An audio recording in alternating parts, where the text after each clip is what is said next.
Bienvenidos y bienvenidas. Mi nombre es Isabel Rodríguez. Soy miembro del equipo de Neurociencia Social y hoy vamos a ver una práctica sobre la psicopatía. ¿De acuerdo? En primer lugar, esta clase se va a componer de una parte teórica donde os voy a hablar de los conceptos de psicopatía y de distintos aspectos que deberéis tener en cuenta para la práctica, así como dar un poco el perfil neurobiológico del psicópata, lo vamos a comentar, ¿de acuerdo? Y pues posteriormente pasaréis vosotros a hacer este trabajo de la práctica que tendréis indicado. No sé si alguno o alguna os será familiares estas caras, todos ellos son asesinos en serie de distintas líneas temporales, ¿no? Tenemos aquí a Dennis Rader o a BTK, que le pusieron su nombre por las siglas de Bind, Torture and Kill, que se traduce a atar, torturar y matar, que es lo que hacía con cada una de sus víctimas. También aparece para aquí el hijo de Sam, ¿no? Que hubo como, decía que escuchaba unos perros que le hablaban como del demonio. Y bueno, tenía como la misión de matar a bocajarro a tiros a todas sus víctimas, aunque luego más tarde reconoció que se lo inventaba y actualmente es cura en la prisión en la que está ingresado. Por aquí también tenemos a Ed Kemper. No sé si alguno habéis visto la serie de Mindhunter, y os será familiar. Si no, dejo que descubráis su historia.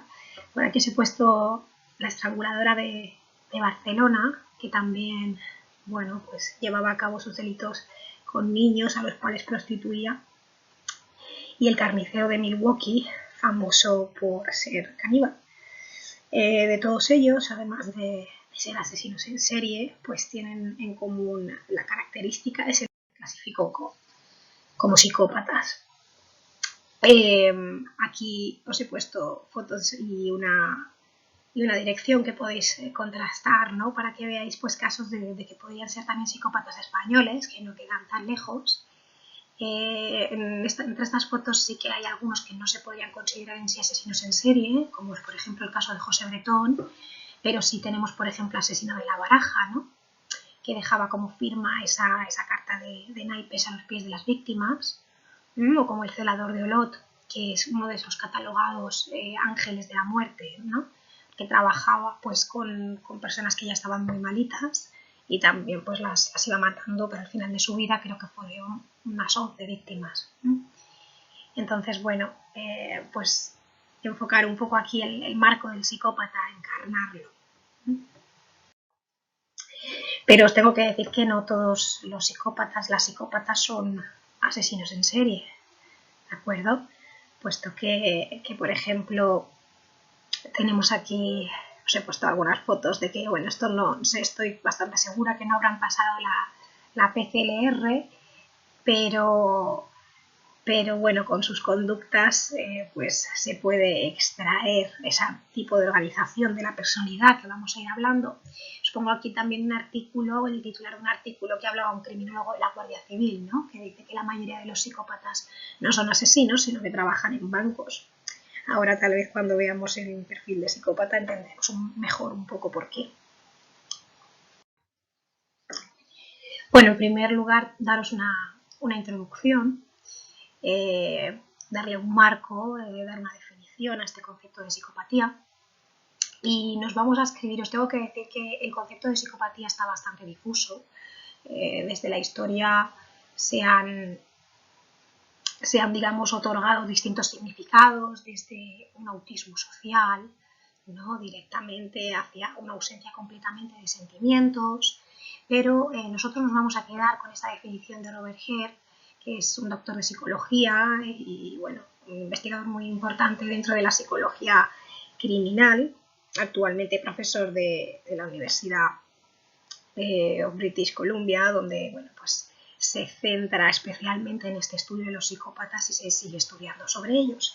Y es él el que desarrolló este instrumento que vamos a utilizar hoy, que es la PCLR. Por supuesto lo vamos a ver en un formato abreviado, pero bueno, vamos a hablar más adelante de él, pero es él el que da este nombre, ¿de acuerdo? Y bueno, es actualmente dentro de lo que de lo que es la literatura científica que estudia la psicopatía, pues es el más utilizado para diagnosticar estos casos de psicopatía y además pues puede ser útil en la predicción de posibles comportamientos violentos. Entonces, como os comentaba, en esta práctica vamos a ver estas definiciones y este marco teórico acerca de la psicopatía y luego dentro de esta parte teórica también lo que vamos a hacer es ver los distintos ítems que conforman la PCLR para que a la hora de hacer la práctica pues lo tengáis claro. Bien, en primer lugar tengo que deciros que la psicopatía no se encuentra recogida específicamente en ninguno de los manuales que, digamos, que albergan los trastornos de personalidad, las enfermedades mentales, como sabéis, por ejemplo, que es el DSM-5, ¿de acuerdo? Sino que, bueno, en el DSM-4 no aparecía tan siquiera, pero es cierto que en el DSM-5 lo han catalogado como una parte del trastorno antisocial de la personalidad. Pero como aquí podéis ver en esta tabla, el trastorno antisocial de personalidad se basa más en una vertiente conductual únicamente y no toca tanto lo que es la esfera afectiva. Por lo tanto, no parece que sea un criterio demasiado adecuado para, digamos, albergar la psicopatía, ¿no?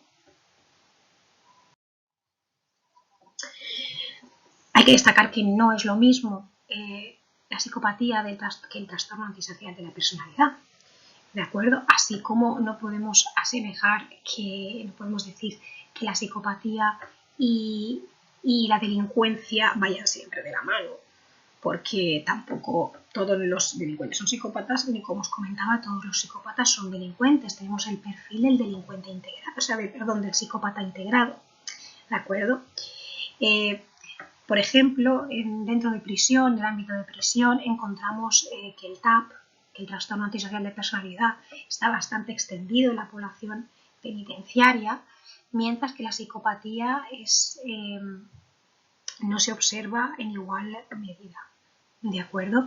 Por lo tanto, cuando uno ve un trastorno TAP, no puede directamente pensar que es un psicópata, ¿de acuerdo? Ya que la psicopatía se trata de unos rasgos más concretos de la personalidad que vamos a ir viendo. Incluye conductuales, pero también incluye dentro de la esfera afectiva e interpersonal, ¿de acuerdo? Digamos que es un modo de ser, es una organización de la personalidad o un patrón de la personalidad y también del comportamiento. Además, varios autores son los que señalan que la mayoría de los psicópatas no están en prisión, sino que realmente están integrados en nuestra sociedad. Hay que tener también en cuenta que aunque hablemos de diferencias a nivel cerebral, ¿de acuerdo? No estamos hablando de enfermos mentales y esto es muy importante, porque cuando nos vamos a la jurisprudencia, es decir, cuando se dictan sentencias, ¿no?, relacionadas con la psicopatía, si nosotros los tuviésemos marcados en un patrón, digamos, de enfermos mentales, podrían verse afectados por distintas eximentes dentro del Código Penal, es decir, podrían eximirles de la culpa por ser enfermos mentales como ocurre con otros enfermos mentales. Y esto es algo que no es cierto, puesto que ellos tienen sus capacidades intelectuales, así como volitivas, que quiere decir como a nivel de intención intactas, ¿de acuerdo? Ellos saben perfectamente lo que hacen en todo momento y tienen sus intenciones claras. Esas facultades psicológicas están intactas. El problema, como señalaba Piñuel, uno de los autores que ha estudiado también extensamente la psicopatía, viene más de esta ruptura entre la emoción y la razón, ¿de acuerdo? Bien, vamos a ver ya, digamos, estas facetas de la PCLR que nos dan también la definición, nos van acercando a esa definición de que es un psicópata, y aquí os pongo como psicópata puro, lo que también vamos a ver como psicópata primario, es aquel, digamos, pues que puntúa alto en todos estos factores que os pongo aquí y que, bueno, os lo dejo así como un cuadro en general para que vayáis viendo. Es importante que veamos esas dos grandes bloques entre que se divide el factor interpersonal afectivo y, por otro lado, la desviación social, donde en como 4 facetas también importantes, vamos a ver, ya os digo de una en una. Tenemos en primer lugar la faceta interpersonal, la faceta afectiva, como veis, que esto es, digamos, lo que le faltaría al trastorno antisocial de personalidad, y luego sí que tenemos ese estilo impulsivo y esa faceta antisocial ya más relacionada con la delincuencia. Además vais a ver que faltan un par de ítems, que son esa conducta sexual promiscua y frecuentes relaciones maritales de corta duración que se añadieron con anterioridad. Aquí os las pongo más grandes, ¿de acuerdo? Y bueno, otro concepto que es interesante que sepamos diferenciar es entre la psicopatía y la sociopatía. Muchas veces lo escuchamos juntos o lo escuchamos indistintamente en la misma frase y no sabemos muy bien lo que significa, ¿no? Entonces, hacer de nuevo un inciso para deciros que tanto en la doctrina científica como en la jurisprudencia vais a ver muchas veces que se aplica indistintamente ese TAP y esa psicopatía, pero que no es así.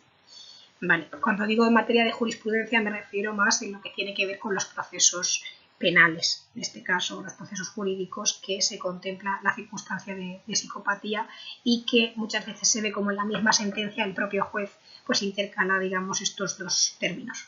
Y volviendo a lo que quería contaros en esta diapositiva sobre la sociopatía, decir que, bueno, que al igual que la psicopatía no es un trastorno psiquiátrico formal y que digamos que la diferencia está entre que, aparte de que hay como una pincelada de afectividad dentro de la sociopatía que posiblemente no se reconozca en la psicopatía, ya refiriéndonos a la empatía, ¿no? Y al sentir afecto por los demás y demás, encontramos que la sociopatía, la persona encaja, digamos, en una subcultura donde se encuentra, es decir, está desarrollando mecanismos que son considerados antisociales, ¿vale? Actitudes, conductas, comportamientos, etcétera, pero lo hace de alguna forma para sobrevivir en esa subcultura donde vive y esa subcultura lo tiene aceptado, ¿no? Es aceptado dentro del entorno donde se encuentra.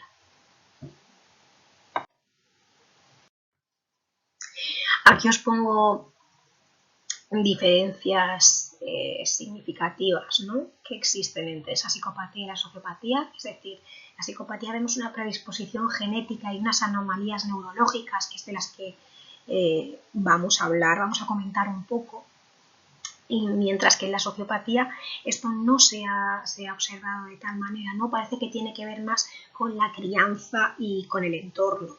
Por supuesto, esa crianza y ese entorno también tienen que ver con el desarrollo de una personalidad psicopática, pero sí que es cierto que los expertos apuntan a que, digamos, hay un algo, ¿no? Algo diferente entre el cerebro del sociópata y del psicópata. No es que estemos hablando directamente de que el psicópata se nace, pero sí que parece que hay una predisposición a desarrollar ese tipo de personalidad, de organización de la personalidad, ¿no? Encontramos en la psicopatía también una falta absoluta de empatía que no vemos en la sociopatía, puesto que el sociópata sí que puede tener conductas empáticas hacia los de su alrededor, ¿no? Aunque su círculo no sea muy amplio en esa subcultura que hablábamos. La psicopatía puede adaptarse al entorno, hablamos de esos psicópatas integrados, mientras que el sociópata suele ser antisocial, ¿no? Y puede, digamos, el psicópata puede camuflarse, mientras que el sociópata sería, pues, tiene un comportamiento más visible, más obvio, ¿no? La psicopatía se caracterizaría más por un tipo de violencia proactiva o instrumental, es decir, que tiene un fin diferente al de hacer daño, mientras que el sociópata parece más reactivo, más impulsivo, con una violencia más caliente, más emocional. Y dentro de la psicopatía vemos que en principio se señala que no se puede tratar de momento. Sin embargo, sí que hay autores que están encontrando nuevas líneas de tratamiento, se están acercando a ver cómo se puede tratar a los psicópatas, pero es realmente difícil, y con el sociópata pues es un poco más accesible, ¿no? De hecho, muchas veces con el tratamiento lo que ocurre, lo que dice una línea de la literatura, es que pueden incluso, imaginaos, les damos cursos a los psicópatas, ¿no?, sobre empatía. ¿Qué ocurre? Que pueden aprender y luego utilizarlo en contra de los demás. Es decir, se ha visto que incluso algunas líneas de tratamiento pueden empeorarlos. Pero también es cierto que con jóvenes psicópatas, ¿no?, cuando estamos hablando de adolescentes, sí que se han visto algunos resultados en algún tipo de terapia, ¿de acuerdo? Y bueno, no es un atenuante penal en ninguno de los casos, como os decía, o un eximente, es decir, que vayan a quitarte la culpabilidad, pero sí que se ha visto alguna vez que cuando se combina con adicción a sustancias y se aplica ese trastorno antisocial de la personalidad o esa psicopatía que, como os he dicho, muchas veces la jurisprudencia aplica de manera indistinta, pues se contempla con algún atenuante, pero como por sí solo no tiene fuerza. Como os digo, ellos tienen sus facultades psicológicas intactas, ¿de acuerdo? Me gustaría enmarcar todo esto, como vamos a hablar un poco de la neurobiología, ¿de acuerdo? Quiero que tengáis en cuenta que partimos siempre de este modelo biopsicosocial de la violencia, ¿de acuerdo? Vamos a hablar de ciertos factores biológicos, que puede ser pues esa predisposición genética, esas estructuras neuroanatómicas, pero a la vez esto va a estar confluyendo con factores ambientales que, por supuesto, son muy importantes. De hecho, acaban siendo los determinantes, ¿no?, de que ocurra una cosa u otra, y también los factores psicológicos. Aunque sí que bien es cierto que también vais a ver, seguro vais a leer modelos que engloben, digamos, estas tres esferas solamente en lo que es el modelo biosocial. Podría verse también dentro de esto, pero en este caso nosotros vamos a destacar estas tres facetas de biopsicosocial. ¿De acuerdo? Pensad que los factores ambientales, al final, por ejemplo, uno puede nacer con una tendencia, con un cerebro X, pero el ambiente donde se vaya a desarrollar, la educación que vaya a recibir, es realmente lo que resulta determinante a la hora de llevar a cabo un comportamiento o de formar una personalidad concreta, ¿de acuerdo? Entonces, bueno, estos tres factores que confluyen entre sí, a su vez, tienen relación con la conducta violenta, y lo hacen además a nivel de feedback. Es decir, por ejemplo, a nivel biológico, ¿no? Yo tengo unos niveles X de testosterona, pero cuando llevo a cabo una conducta violenta, esos niveles X de testosterona se pueden ver modificados, pueden ver que se aumentan, con lo cual mis niveles de testosterona pueden modificar esa conducta violenta, pero si yo estoy llevando a cabo conductas violentas, eso va a reportar una modificación en mis niveles de testosterona. Pongo la testosterona como ejemplo de cualquiera de los factores que podríamos tratar aquí, ¿de acuerdo? Os he comentado ya un poco el tema de la violencia reactiva y violencia proactiva, pero me gustaría hacer hincapié, puesto que es algo interesante, que me parece que ya habéis visto algo de esto en clase. Pero bueno, un poco recordarlo, ¿de acuerdo? Ver que la violencia proactiva es, digamos, la más importante en esta práctica que vamos a hacer, es de la que partimos, de la que parte el cerebro del psicópata, como os decía, también denominada pues instrumental o premeditadora, y va más allá de hacer ese daño al otro, es decir, uno quiere encontrar un objetivo determinado. Además, no ocurre como con la violencia reactiva, que su objetivo efectivamente es causar daño, es decir, yo siento una amenaza, yo reacciono y va acompañada pues de una activación alta, ¿no?, del sistema nervioso autónomo, se acelera mi corazón, sube la presión sanguínea. La violencia proactiva, por el contrario, no va precedida por esa reacción afectiva, entonces no hay una alta activación. Es además una conciencia, es además una violencia que tiene un alto grado de conciencia y de planificación. Y bueno, no es como puede ser dentro de la reactiva, no se percibe, digamos, esa amenaza, como os comentaba antes, que es como una defensa, no parte de una frustración, sino que parte de algo más sutil, parte de algo que alguien quiere llegar a conseguir, ¿no? Pero, por otro lado, la violencia reactiva, digamos que es parte de la adaptación del ser humano, es decir, va de la mano con la emoción de la ira, y lo que trata de alguna forma es que podamos sobrevivir, es decir, el ser humano tiene que enfrentarse a distintas amenazas. Lo que ocurre con la violencia reactiva, o sea, en principio digamos que es una violencia que es normal, pero puede llegar a convertirse en patológica, ¿no? Cuando ese acto violento es exagerado, y daos cuenta que cuando uno además tiende a responder en agresión, puede retroalimentarse y puede que esa forma de respuesta se adopte como su forma de respuesta normal. Con esto no os estoy diciendo que es normal que os agredáis, ¿de acuerdo?, los unos a los otros.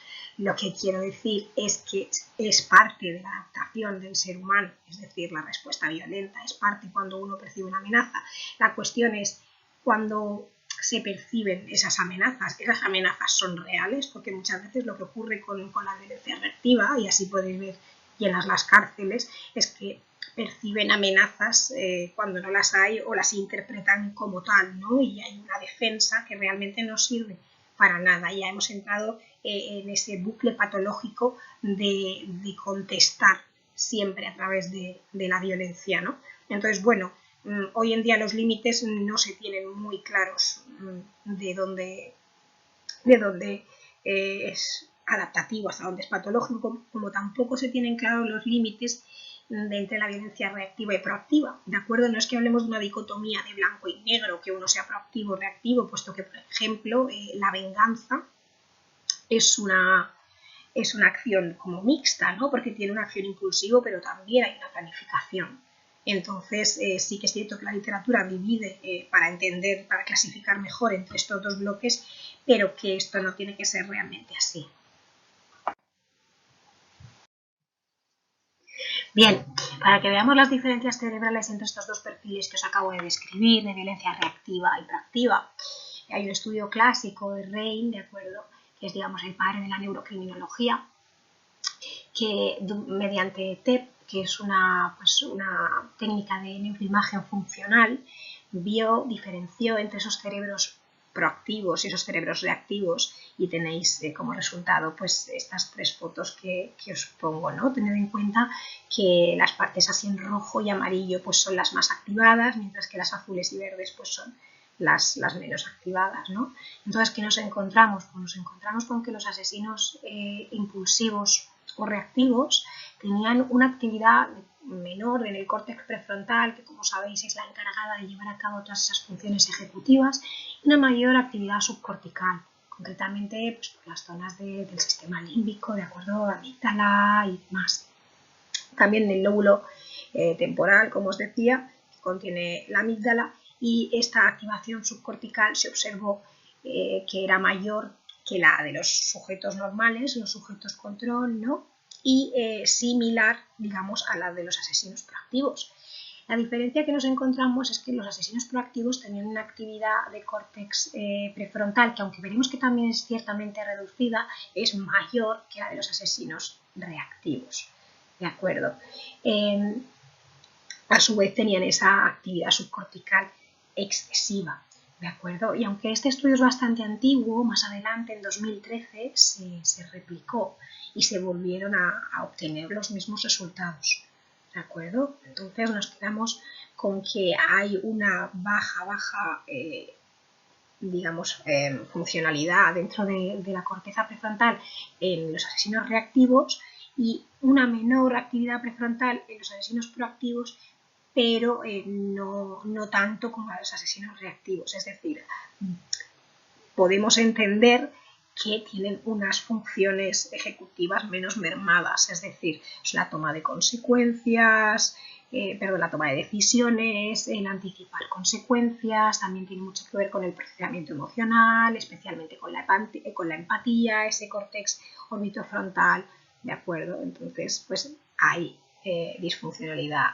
entre estas partes.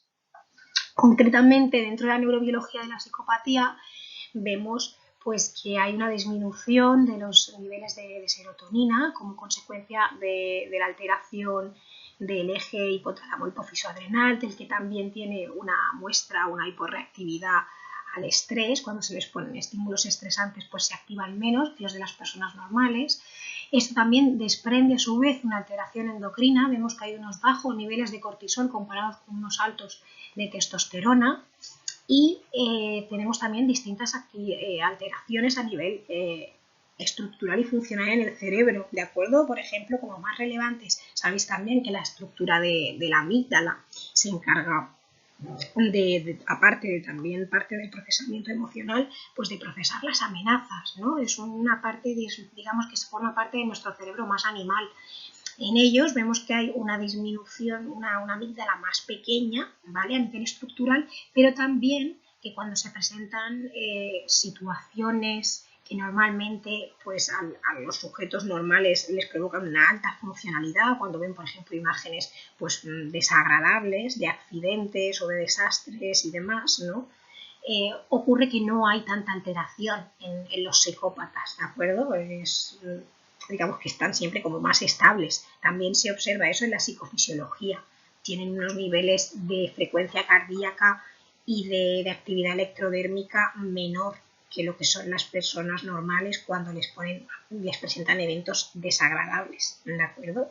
Y a su vez, como os comentaba, también tiene esa alteración de la corteza prefrontal, tanto a nivel estructural, ¿de acuerdo? O sea, también se ha visto menor materia gris, pero también a nivel funcional. Y sobre todo, y lo que es muy importante, hay una alteración entre la conexión de estas dos últimas estructuras, entre la amígdala y la corteza prefrontal, que es al final cómo, digamos, uno le llega un estímulo, lo percibe y lo capta, se lo pasa a ese sistema límbico que va a ver si es una amenaza o es peligroso para la supervivencia, y luego se lo manda, digamos, a la corteza prefrontal. Ese es el circuito, pasa para ver qué tipo de decisión tomo, qué consecuencias me esperan. Entonces se ve que ahí también hay un defecto de conexión entre ellos. Y ahora pues os voy a pasar a explicar en qué consiste esta escala de evaluación de la psicopatía, ¿vale? Para que podáis llevar a cabo la práctica.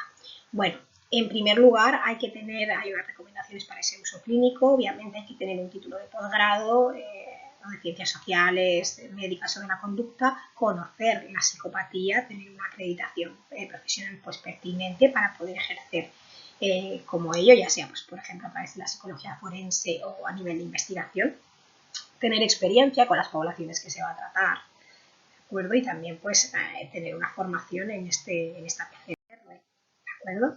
En el procedimiento de evaluación se ve como esta entrevista tiene en primer lugar se trata de una entrevista semiestructurada, y en segundo lugar lo que hay es una revisión colateral de los expedientes o de lo que se disponga del usuario, ¿de acuerdo? En el caso de prisión, por ejemplo, pues lo que se hace es realizarle a los internos entrevistas semiestructuradas y luego se revisan sus expedientes penitenciarios pues para contrastar y ver también si han mentido, etc.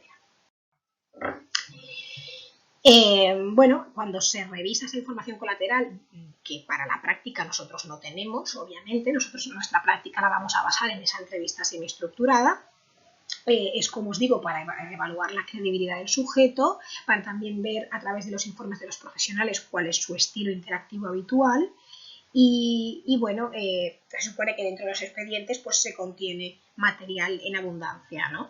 Os pongo aquí esta imagen que te dices, ¿are you sure? Porque la verdad que cuando nos vamos a prisión, ¿no? E intentamos revisar este material, nos encontramos muchas veces con que esos expedientes no tienen tanta abundancia. Os lo digo por si alguno pues es el atrevido que quiere ir a llevar esta PFLR pues más allá, ¿no?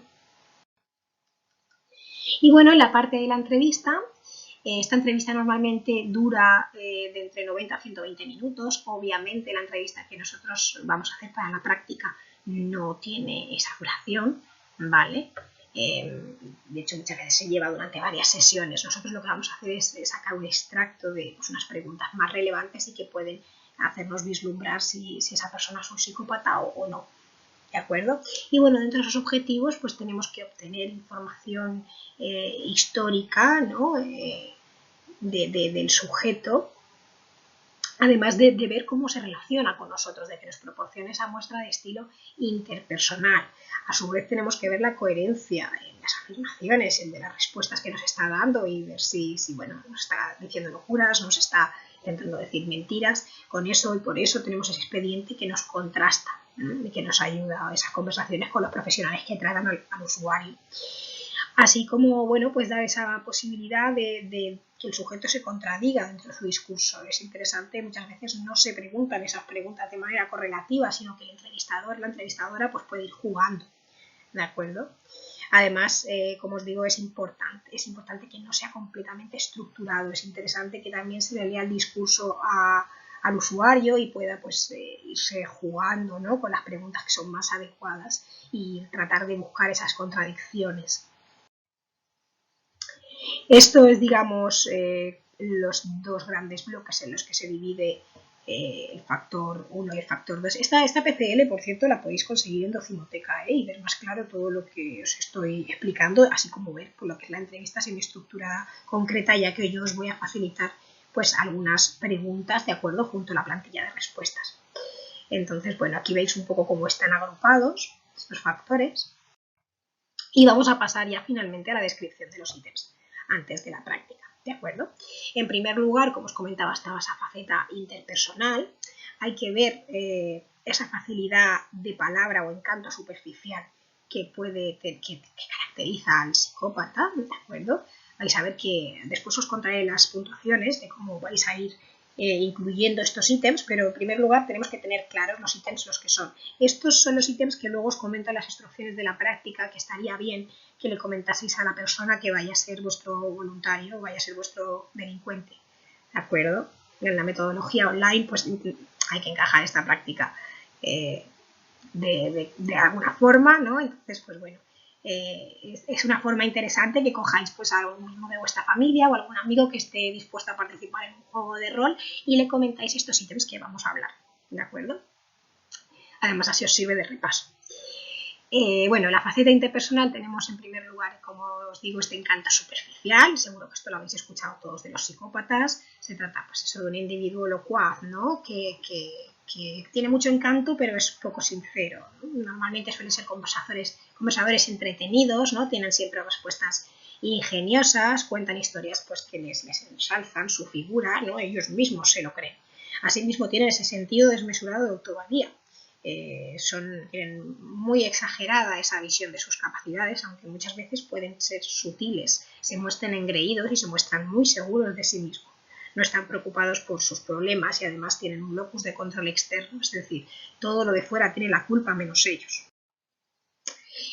Dentro de esta faceta interpersonal tenemos que también son mentirosos patológicos, ¿de acuerdo? Es capaz de inventar pues muchas historias, aunque tú sepas que las pueden comprobar.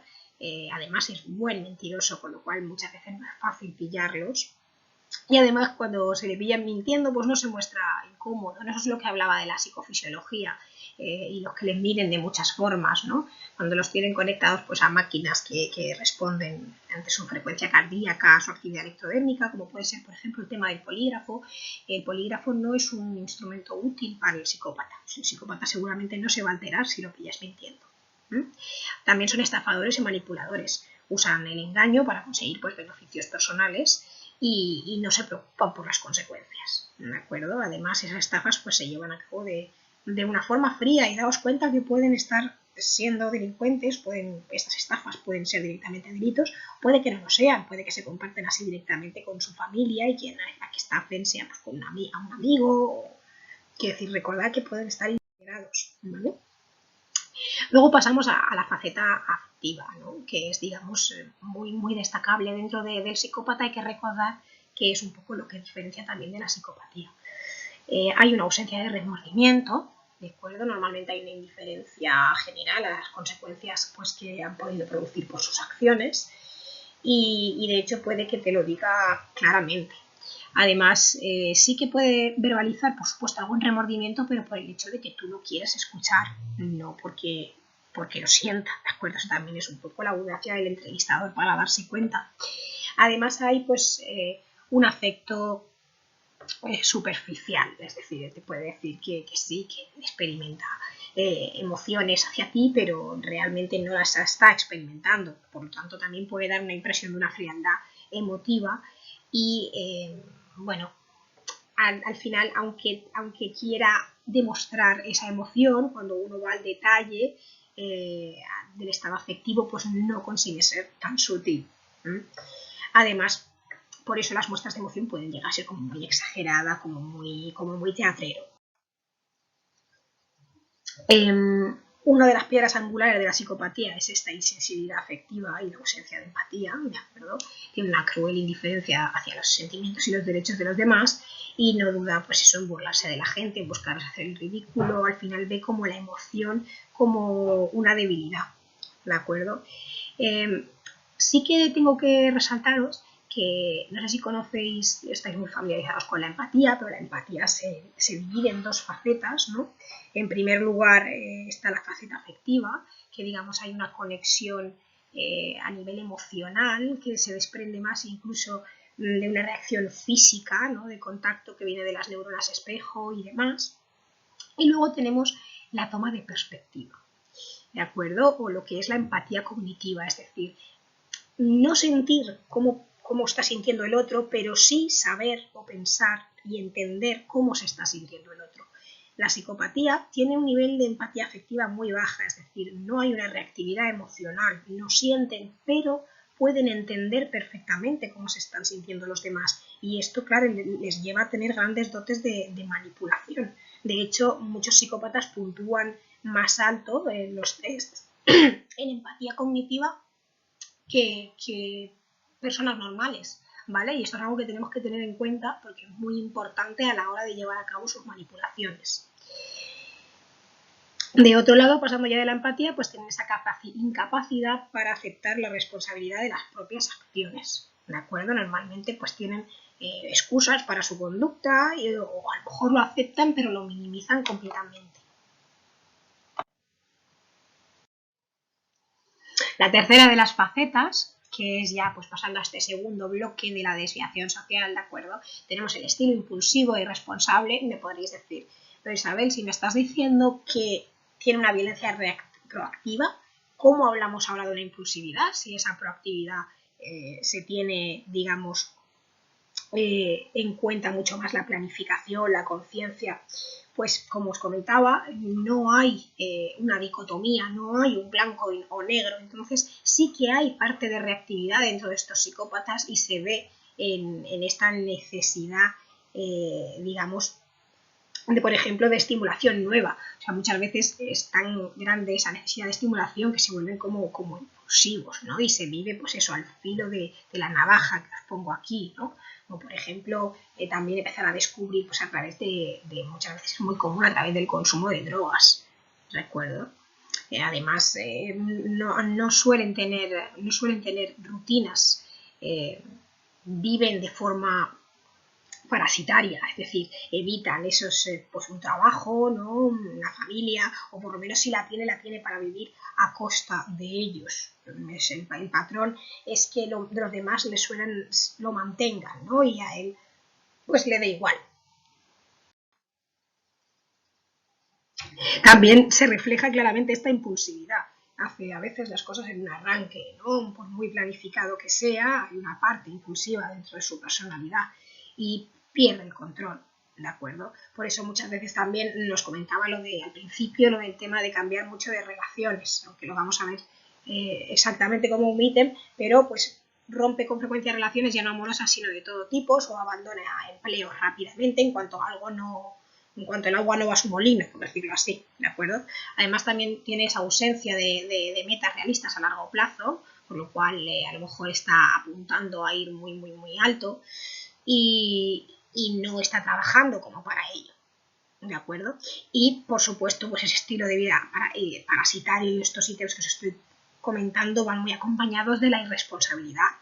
Tiene poco o ningún sentido del deber, pues del respeto y de la lealtad, ¿no? Hacia la familia, amigos y demás. Y bueno, también se ve mucho, que se ve muy reflejado y muy claro pues en asuntos financieros, laborales, de amistad y de pareja, ¿no? Se ve muchas veces como esos lazos pues no los cuida.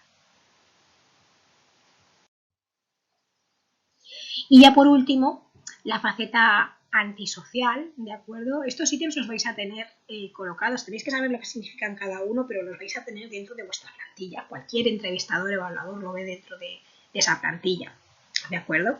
Y dentro pues, de esa faceta antisocial, que ya sí que sería la que nos cuadraría más con el trastorno antisocial de la personalidad, encontramos un pobre autocontrol de la conducta, ¿vale? Que se parece un poco, digamos, al tema de la impulsividad, pero lo llevamos a la esfera puramente conductual y muchas veces pues encontramos a personas de mal genio, de irascibles, que pues suelen responder como mecanismo más fácil a la frustración directamente con la violencia, y también se puede ofender con facilidad, ¿de acuerdo? Pueden percibir, como os decía, amenazas que realmente no son amenazas, pero también pueden ser de corta duración y directamente luego actuar como si nada hubiese pasado, ¿de acuerdo?